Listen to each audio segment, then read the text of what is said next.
Características de la soberanía y de la voluntad general. La soberanía es inalienable e indivisible, y la voluntad general es siempre recta, y es indestructible. Libro segundo. Capítulo primero. La primera consecuencia de los principios del derecho público expuesto en el libro primero, es que la voluntad general, debe dirigir las fuerzas que concentra el Estado, es decir, el interés común del pueblo debe gobernar a la sociedad política. El bien común, que es lo que quiere la voluntad general, es lo que unifica a las voluntades particulares de la República en un sujeto colectivo que quiere su propio bien. La soberanía no es más que el ejercicio de la voluntad general.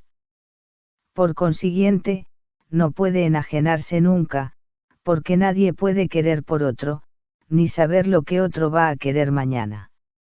La soberanía es el ejercicio de la voluntad de un ser colectivo, el pueblo, y nadie puede representar a la voluntad del pueblo.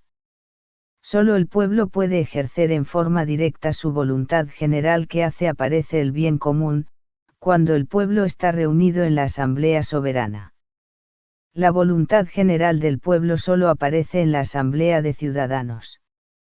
Por consiguiente, como la soberanía, que es el ejercicio de la voluntad general, de la voluntad de un sujeto colectivo, el pueblo, que quiere el bien común, no puede ser transferida a otro, solo el pueblo reunido en asamblea puede ejercerla por sí mismo. Por lo mismo que la soberanía es inalienable, es decir, no puede ser transferida a otro, no puede ser representada, porque no si la voluntad fuera representada por otro, es decir, si se transfiriera a otro, no sería la voluntad general, sino una voluntad particular del representante, la voluntad de otro. Lo que se puede transferir a otro es el poder para hacer algo, no la voluntad que quiere algo. Esa voluntad, el querer algo, es intransferible, inalienable. La voluntad solo puede ser ejercida en primera persona, y en presente, porque nadie puede saber lo que esa voluntad va a querer mañana. Por eso, la voluntad del pueblo, que es la única que puede identificar su propio bien, el bien común, solo aparece en la asamblea de ciudadanos, cuando el poder legislativo, el poder soberano, está reunido. Capítulo segundo. La soberanía es indivisible. Por la misma razón que la soberanía es inalienable, también es indivisible, porque si la soberanía son los actos de la voluntad general, esos actos, las leyes que promulgadas por el soberano, solo puede ser realizados por la totalidad de los ciudadanos reunidos en la Asamblea Legislativa. De manera que, si la voluntad general se dividiera, no sería voluntad general, sino la voluntad particular de algunos miembros del pueblo, o un acto de magistratura, un acto del poder ejecutivo. Como la soberanía es inalienable, es decir, como la soberanía no puede ser transferida a otro y solo puede ser ejercida por el pueblo, es indivisible. Algunos políticos pretenden dividir la soberanía en parte, entre poder legislativo y ejecutivo, Ministerio de Justicia, de Impuestos, de Guerra, etc.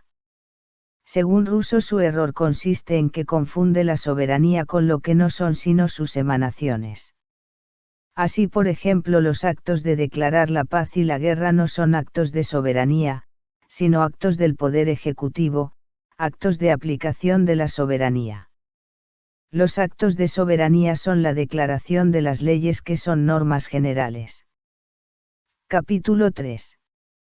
La voluntad general no puede errar, es siempre recta, porque siempre identifica el bien general del pueblo. Si logra identificar el bien general para la sociedad, el interés común del pueblo, esa voluntad no es voluntad general.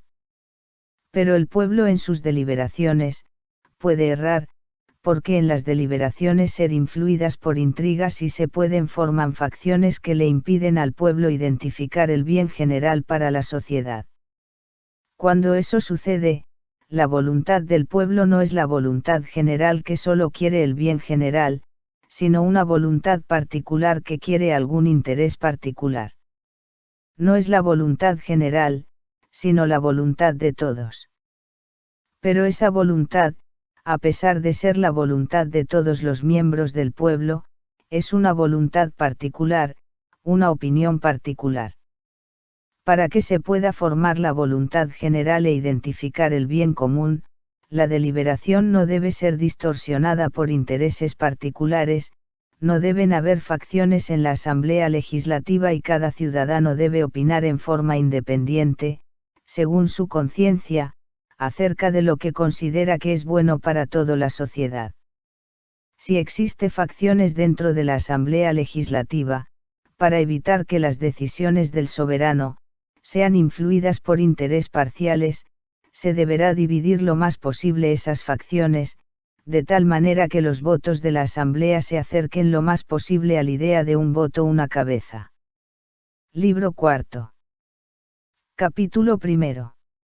La voluntad general es indestructible.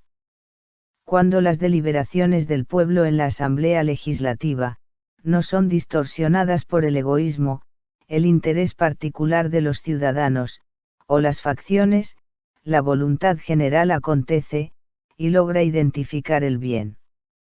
Pero cuando el Estado corrompido por el egoísmo está próximo a su ruina, y el lazo social se ha roto en los corazones de todos, y solo predominan los intereses particular, la voluntad general enmudece, porque los ciudadanos ya no opinan como miembros del soberano que se esfuerzan por identificar el bien común, sino como individuos con intereses particulares. Así se sancionan leyes que no son buenas para la sociedad.